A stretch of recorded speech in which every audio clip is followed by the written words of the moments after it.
Oh, well, guys, it has been a weird old week for news here in gaming.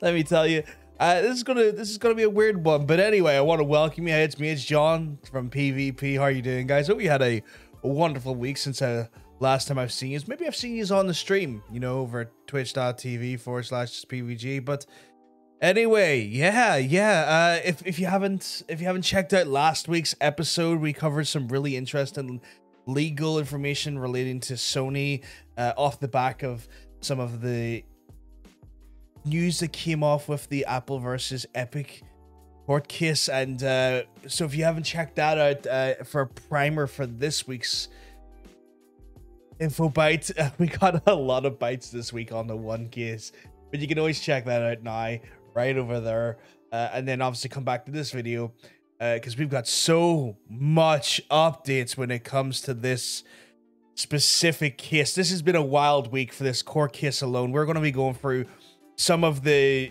minutia of the case and how ridiculous it is, but yeah might as well just get into it, guys. Let's go.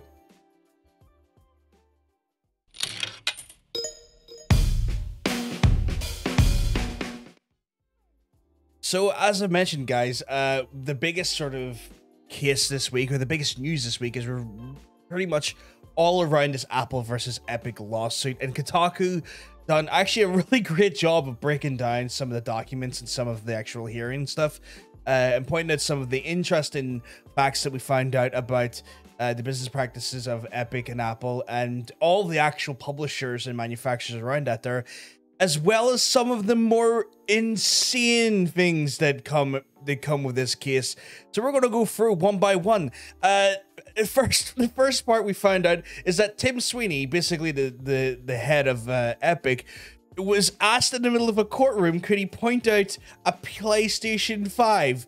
This is apparently court evidence, by the way, which is just ridiculous. But he was asked to point to a PS5, an Xbox Series X, and a Nintendo Switch. I don't know why that was relevant. I mean, I'm reading through some of the information here from the court case, but these were presented as exhibits, and I'm thinking to myself, like, right, okay, and maybe it could be something down to the fact that this is just essentially for the court and for the jurors and for the judge to maybe understand what these actual consoles are. But that still just sounds bizarre to me to some extent. But sure, that happened. Then we find out what Epic paid to give away all those free games. So as you don't know, the Epic Store itself gives away free games every Thursday, and even do actually a season where they do one game per week during a promotional week or a promotional month. I can't remember the time frame exactly. I think it's actually coming up right now, where they give a brand new game away every single day. But this is now came up, and we've now actually managed to find out how much individual publishers were paid for their specific games, you know, as well as the overall cost. It is incredibly ludicrous, though. I think the cost is in the. I'm just looking here.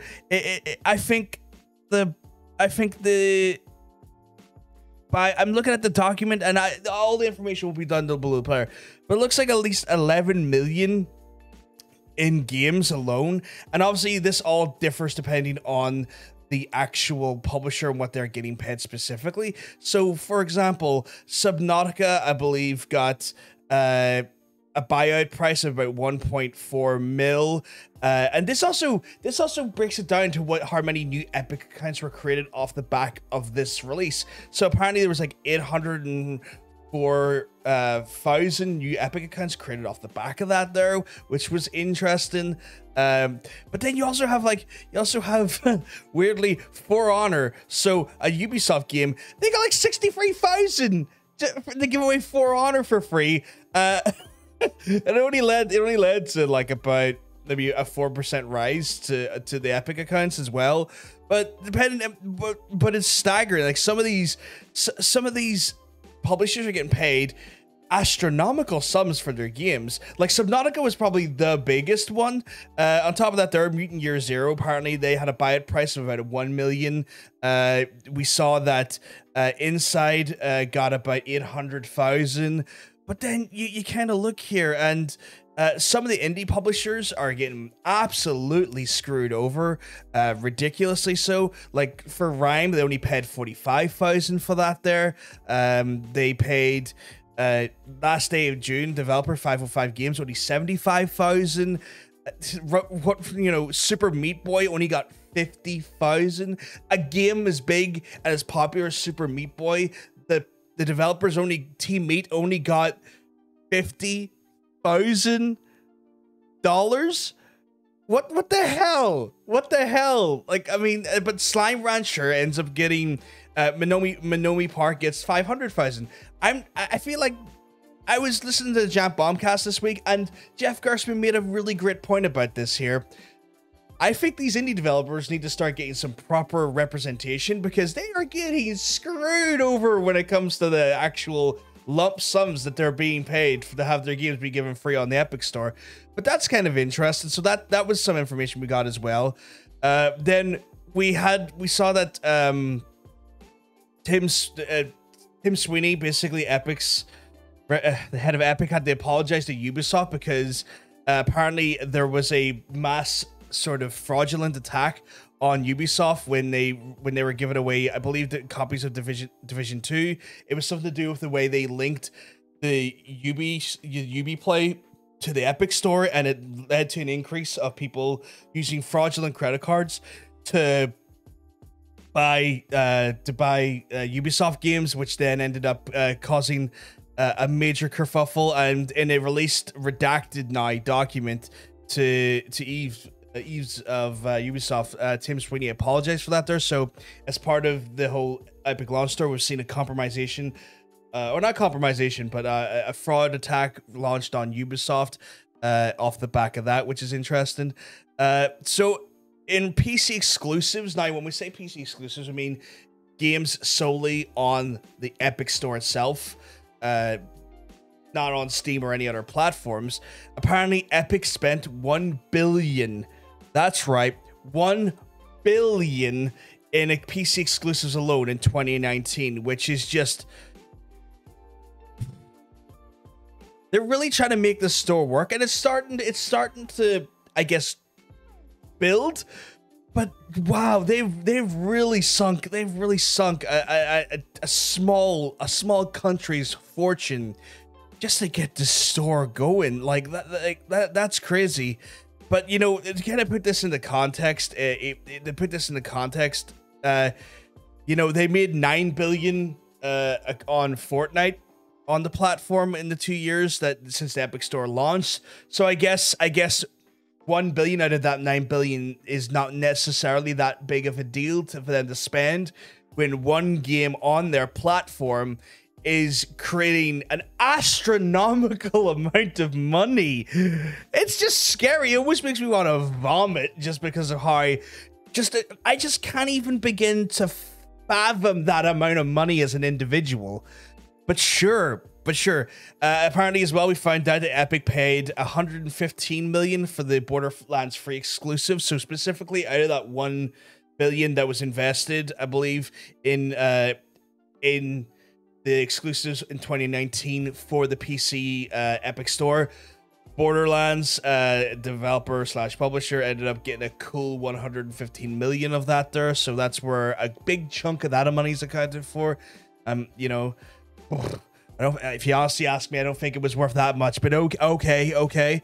But yeah, oh my God, it just, the numbers are staggering. But then it starts getting into really petty.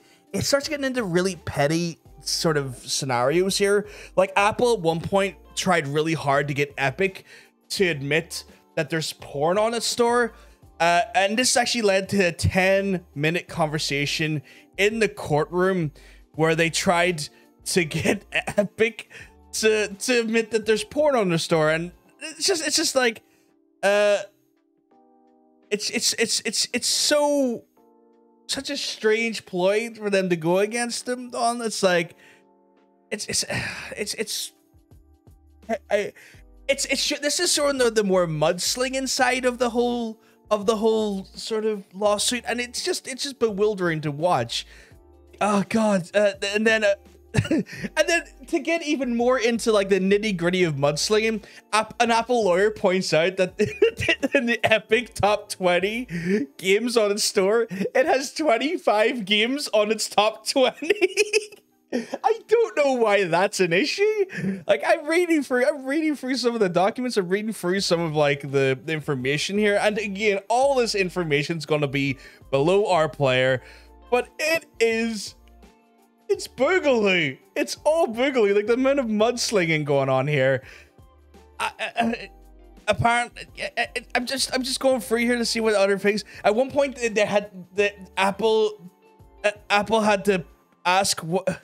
In the Apple versus Epic court case, they had to ask what a kotaku was. What is this kotaku? What is this mythical word and phrase? What is this in relation to everything? I don't know. I don't know. There's so much mudslinging around this here, but we also found out that Epic as well tried to convince Epic to make Epic tried to convince Microsoft, my apologies there, Xbox division to make multiplayer free for Fortnite and the free-to-play games. What ended up actually happening on the Xbox Live Store alongside their Apple court case fight, I imagine it's for some reason to strengthen to basically strengthen some of Epic's side when it comes to the court case as well. That actually did end up happening, but I don't know if it's hard to say if that is going to be directly in relation to the Apple versus Epic lawsuit. And then off the back of this as well, like we're starting to see a lot of stores sort of rethinking their model as well. On top of this here, Microsoft looked into reducing its Xbox Live store cut from, and again, the cut being how much they charge a developer or how much they take from the developer's revenue, from 30% to 12%. And that has been something that the Microsoft store has now been considering to do now. It's planned to reduce it on the Xbox store to cut this year. So that's, it hasn't happened yet, but it does suggest it was planned, and it could be off the back of this whole court case, which makes me start to think that Epic actually might start winning this court case against Apple. But another really interesting thing we find out about this whole court case, and the last point we're going to go into, is that PlayStation ended up opening crossplay, but they done it with this really strange, odd caveat that if they created a formula for this here, where if you are doing crossplay with the PlayStation, if your sales of the game that is cross-playing into PlayStation is astronomically more profitable or more units shipped on a platform that is not the PlayStation, that is cross-playing with PlayStation players, Sony wanted a cut of the money that the publisher and developer would have made from sales outside of PlayStation. So it wasn't a security reason that they wanted, that they said about the crossplay stuff, because Sony for the longest time have been saying that the reason they didn't do crossplay was security. It was profitability. They didn't want to lose profits from the idea of crossplay happening and people purchasing games outside of the PlayStation ecosystem. And then they managed to create some real absurd formula metric to try and then say, oh, you want crossplay here? Well, you're going to have to give us X amount of money from your own profits to justify our opening of this platform so that we're not losing anything out on this here. It's a lot of information. I know I rambled through this, guys. This is such a different Infobyte. We have got the article down. Kotaku breaks this all down beautifully. And if you want to see more, if you want to get into the real nitty gritty of it, please check down below the player. I've tried to give you sort of an oversight of the points. This is going to be, I really think, a landmark case for developers. Us as consumers, it's hard to say where this lands, because this could relate to maybe more competitive purchasing models that could lead to us buying games at a cheaper cost, or the developers and publishers having to be more competitive with sales of their games to lure us into these different stores to make these purchases, or to make us purchase there instead of somewhere else. So it could maybe end up being something that could be beneficial long term for me and you as the consumer.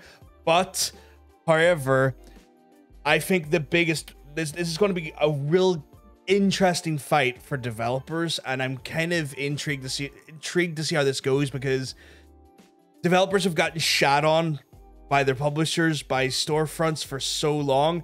It would be nice to see them get a nice little nest egg extra of the money that they make on transactions come back to them. Maybe it will keep them afloat. Maybe it will actually relate to them being able to fund a sequel, or maybe start new awesome and interesting projects. Obviously, we're going to cover this more as it goes, as it unfolds, guys. I know there was a lot of information there. Let us know down in the comments section down below what you think. Do you find some of these things as absurd as I did, as well as interesting, or where do you think we go from here? Oh.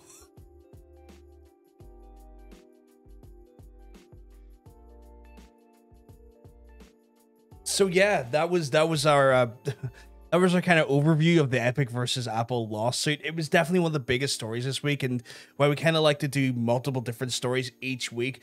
There was just so much information and so much pertinent stuff about the lawsuit that we had to go through. Of course, guys, let us know what you thought down below. It was a bit more rambly, I will admit. If you and if you didn't like that, I can go back to kind of just doing smaller articles like we normally do. I just felt we needed to cover that because it's so important. I feel like it's so important, and also kind of hilarious. If you have enjoyed the video, though, I know what I need you to do. I need you to go over. There's a little button down below the player. You know what you're gonna do? You're gonna hit the subscribe button, right? It's delicious. You're gonna, you're gonna do that. That way you don't miss out on these videos as they come out. Okay. On top of that, there, you're gonna have to hit that like button, and then I want you to share the video. You know, I don't actually ask you to do this much, but I want you to share the video. If you thought this video was informational, entertaining, or things that just in genuine fun, hey, you know what? I know who'd like that. They're going to give it a wee share. I want you to do that too. That way, yourself plus your friends don't miss out on the amazing content that we deliver every damn week.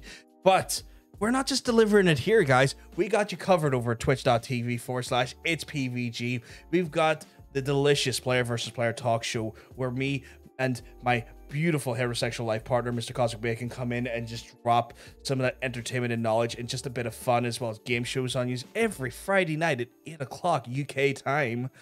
On top of that, we've also got the solo streams and stuff where you can come hang out with us as well. But anyway, guys, I'm going to have to love you. I'm going to have to leave you. Yeah, I hope you have a wonderful week anyway, guys. And if we're lucky, I'll see you next time. Have a good one. Peace.